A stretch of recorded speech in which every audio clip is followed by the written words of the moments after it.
الحمد لله رب العالمين والصلاة والسلام على سيد الأنبياء والمرسلين وعلى آله وأصحابه ومن تبعهم ودعا بدعوتهم إلى يوم الدين أما بعد أعوذ بالله من الشيطان الرجيم بسم الله الرحمن الرحيم ملعونين أينما سقفوا أخذوا وقتلوا تقتيلا صدق الله العظيم হেফাজতে ইসলাম বাংলাদেশ সিংগাইর কর্তৃক আয়োজিত আজকের এই জনসভায় উপস্থিত সংগ্রামী সভাপতি, সিংগাইরের মাটি এবং মানুষের প্রাণপ্রিয় ব্যক্তিত্ব, জননন্দিত মুফাসসিরে কোরআন আল্লামা খালিদ সাইফুল্লাহ আইয়ুবী, উপস্থিত হেফাজতে ইসলাম বাংলাদেশের সংগ্রামী মহাসচিব হযরত মাওলানা সাজিদুর রহমান সাহেব সহ কেন্দ্রীয় নেতৃবৃন্দ, সংগ্রামী তৌহিদি জনতা, সিংগাইরের মাটি ও মানুষের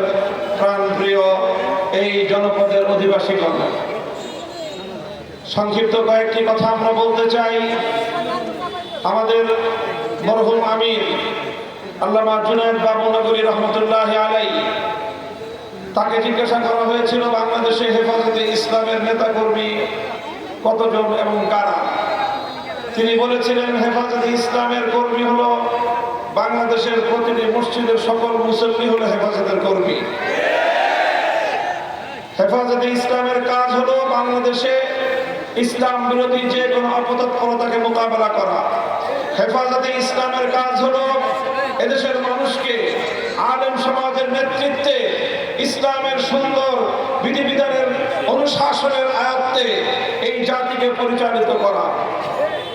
এজন্যই বিগত সরকার, আওয়ামী দুঃশাসনের সরকার, ফ্যাসিবাদী স্বৈরাচারী শেখ হাসিনার সরকার বারবার চেষ্টা করেছিল হেফাজতে ইসলামের কণ্ঠকে স্তব্ধ করে দিতে। বিগত সময়ে এদেশে আলেম সমাজের উপর সবচেয়ে বেশি দমন পীড়ন চালিয়েছিল পতিত এই স্বৈরাচারী সরকার। আমরা লক্ষ্য করেছি 2013 সাল এবং 2021 সালে যেভাবে হেফাজতে ইসলামের উপর দমন পীড়ন চালিয়েছিল, শেখ হাসিনা এবং তার দোসরেরা মনে করেছিল হেফাজতে ইসলামকে নির্যাতন করলে দমে যাবে, হেফাজতে ইসলামের উপর হত্যাযজ্ঞ পরিচালনা করলে এদের কণ্ঠ স্তব্ধ হয়ে যাবে। বারবার প্রমাণ হয়েছে জুলুমের মাধ্যমে, নির্যাতনের মাধ্যমে, স্ট্রিম রোলার চালিয়ে অন্য কাউকে ভয় দেখানো যায়, ইসলামের সৈনিকদেরকে দমিয়ে দেওয়া যায় না। তারা বারবার একই চেষ্টা করেছিল, এদেশে কোরআনের আওয়াজকে বন্ধ করে দিতে চেয়েছিল।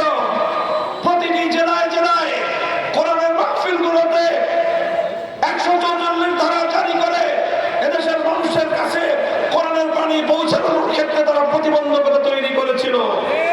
এই মাওলানা খালিদ সাইফুল্লাহ আইয়ুবী সাহেব অনেক জায়গায় সেই বাধার সম্মুখীন হয়েছেন। প্রতিটি জেলায় জেলায় আমার মাহফিলগুলোতে 144 ধারা জারি করে আমাদের কণ্ঠকে, কোরআনের বাণীকে বাংলার মাটি থেকে মুছে ফেলবার পায়তারা চালিয়েছিল। ইন্না নাহনু নাযালনা যিকরা ওয়া ইন্না লাহু লাহাফিজুন। শেখ হাসিনা নিশ্চিন্ত হয়ে যাবে, আল্লাহর কোরআনের আওয়াজ তুমি বা তোমার দোসরেরা নিশ্চিত না করতে পারো নাই, ভবিষ্যতেও পারবে না ইনশাআল্লাহ। আজকের এই সময়ে স্পষ্ট কয়েকটি কথা বলতে চাই। এক নম্বর কথা হলো এই, বিগত সরকারের দোসরেরা তারা চেষ্টা করেছিল বাংলাদেশের শিক্ষা ব্যবস্থাকে হিন্দুত্ববাদে পরিচালিত করে হিন্দুত্ববাদী আগামী একটি প্রজন্ম গড়ে তুলতে। এদেশের মানুষ বুকের রক্ত দিয়ে সেই ষড়যন্ত্রকে মোকাবেলা করেছে। আমরা অন্তর্বর্তীকালীন সরকারকে বলতে চাই, আমরা যেভাবে বাংলাদেশের মুসলমান, বাংলাদেশের মানুষ যেভাবে হিন্দুত্ববাদকে বরদাস্ত করে নাই, নাস্তিকবাদকেও বরদাস্ত করবে না। শিক্ষা ব্যবস্থায় নাস্তিকবাদ প্রতিষ্ঠা করবার যে কোনো পায়তারা, যে কোনো মূল্যে আমরা রুখে দাঁড়াবো। এটা আমার আগামী দিনের আমাদের জাতির অস্তিত্বের প্রশ্ন, আমার ভবিষ্যৎ প্রজন্মের ঈমান এবং আকীদার প্রশ্ন। এই প্রশ্নে কাউকে একচুল পরিমাণ ছাড় দিতে আমরা প্রস্তুত নই। দ্বিতীয় নম্বর কথা, কিছু আইনের সংস্কারের নামে বাংলাদেশে পাশ্চাত্যের বেহায়াপনা অশ্লীলতাকে আমদানি করবার পায়তারা চালানো হচ্ছে। আন্তর্জাতিক মানবতা বিরোধী যে আইন, সেই আইনে সংস্কারের প্রস্তাব এনে ট্রান্সজেন্ডারের নামে সমকামিতা আমদানি করবার দুরভিসন্ধি চলছে। 2 নম্বর, ম্যারিটারিয়াল রেপ নামে, বৈবাহিক ধর্ষণ নামে ঘরে ঘরে আল্লাহ প্রদত্ত স্ত্রীর উপর স্বামীর অধিকারকে ভুলুণ্ঠিত করবার পায়তারা চলছে। জোরপূর্বক গর্ভধারণকে মানবতা বিরোধী অপরাধ বলে আখ্যায়িত করে আল্লাহ রাব্বুল আলামিন প্রদত্ত স্বামী স্ত্রীর সোনার সংসারে স্বামীর কর্তৃত্বকে চ্যালেঞ্জ করে স্বয়ং আল্লাহর বিরুদ্ধে চ্যালেঞ্জ ঘোষণা করবার পায়তারা চলছে বাংলাদেশে। আমরা পরিষ্কার ভাষায় বলি, যদি এভাবেই আমাদের ধর্মকে, আমাদের ইসলামী আকীদা বিশ্বাসকে, আমাদের চিন্তা চেতনাকে যদি চ্যালেঞ্জ করা হয়, আমরা আবার সক্রিয় চত্বরে দিতে বাধ্য হব।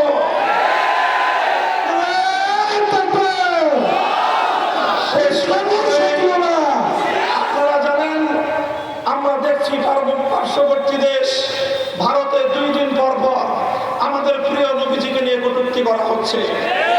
কয়েকদিন আগে গেল নুপুর শর্মা, এখন আবার আসছে মহারাজ, তাকে আবার উস্কানি দেয় ক্ষমতাসীন বিজেপির সাংসদেরা। আমরা বলতে চাই, ভারত রাষ্ট্র অনেক বড় হতে পারো, আমার নবীর উপর যদি এভাবেই তোমরা তোমাদের কুৎসারণের ধারা অব্যাহত রাখো, ভারতের মুসলমানরা মুম্বাই অভিমুখে লাখো জনতার লং মার্চ করে বার্তা দিয়েছে, নবীর ইজ্জতের গ্যারান্টি না পেলে ভারত খান হয়ে যাবে। বাংলাদেশের সরকারকে বলবো, ওদিকে তারা রাষ্ট্রীয়ভাবে সরকারি উদ্যোগে আমার নবীর ইজ্জতের উপর আঘাত হানবে, আর আপনারা ইলিশ মাছের রপ্তানি করবেন। এই প্রেম প্রীতি বাংলাদেশের মানুষের চোখে ভালো লাগে না। বলবেন রপ্তানি করি বৈদেশিক মুদ্রা আমদানি করবার জন্য। আমরা বলি, আমার নবীর ইজ্জতের উপর আঘাতকারীদের সঙ্গে ব্যবসা করে বৈদেশিক মুদ্রা আমদানি করবার প্রয়োজন নয়। প্রয়োজনে আমরা পেটে পাথর রাখবো, নবীর উপর আক্রমণকারীদের সঙ্গে কোনো আপোষ না। ভারতের রাষ্ট্রদূতকে তলব করেন, সতর্ক করেন, যদি সতর্ক না হয় প্রয়োজনে কূটনৈতিক সম্পর্ক ছিন্ন করেন। আমার নবীর ইজ্জতের উপর আক্রমণ আমরা বরদাস্ত করি না।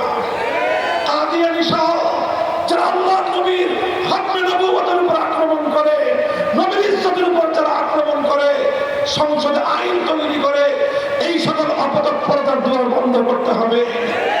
আমাদের সেই দাবি আমরা আবার জানিয়ে রাখি, আল্লাহর নবীর ইজ্জতের বিরুদ্ধে, নবীর সম্মানের উপর কটূক্তিকারী মুরতাদের জন্য সর্বোচ্চ শাস্তির বিধান, মৃত্যুদণ্ডের আইন চাই আমরা। সংগ্রামী সাথী ও বন্ধুগণ, ইনশাআল্লাহ আলেম সমাজের সাথে আপনারা আছেন তো? আমরা ক্ষমতার রাজনীতি করি না, আমরা ক্ষমতার রাজনীতি করি না, আমরা মানুষের জন্য রাজনীতি করি। করলে আমরা ইসলামের সম্মান রক্ষা করার জন্য রাজনীতি করি। হেফাজতে ইসলাম বাংলাদেশ অরাজনৈতিক সংগঠন। অরাজনৈতিকের অর্থ হলো কোন দলীয় রাজনীতি হেফাজতে ইসলাম করে না, কিন্তু ইসলামের উপর আঘাত আসলে এক মুহূর্তের জন্য হেফাজত অতীতেও নীরব থাকে নাই, ভবিষ্যতেও নীরব থাকবে। কথাগুলো বুঝলে ভালো হবে, না বুঝলে কিভাবে বুঝাই দিতে হয় সেই ভাষাও আমাদের জানা আছে। ইনশাআল্লাহ আগামী দিনে আপনাদের প্রিয় নেতা, আপনাদের রাহবার, এই সিংগাইরের মাটিতে হেফাজতে ইসলামের প্রতিনিধি আল্লামা খালেদ সাইফুল্লাহ আইয়ুবী সহ দেশের শীর্ষ ওলামায়ে কেরাম আপনাদেরকে যখন ডাক দিবেন, যে কোনো ডাকে সারা দিনে প্রস্তুত থাকবেন তো ইনশাআল্লাহ। যতদিন বাঁচবো ইসলাম নিয়ে বাঁচবো, যদি মরতে হয় আল্লাহর দ্বীনের জন্য জীবন দেওয়াকে জীবন বাঁচিয়ে রাখার চেয়ে শ্রেষ্ঠ মনে করবো ইনশাআল্লাহ। নাসরুন মিনাল্লাহি ওয়া ফাতহুন করিব। হেফাজতে ইসলাম বাংলাদেশ জিন্দাবাদ, বাংলাদেশ জিন্দাবাদ। ওয়া আখিরু দাওয়ানা আলহামদুলিল্লাহি রাব্বিল আলামিন। আসসালামু আলাইকুম ওয়া রাহমাতুল্লাহ।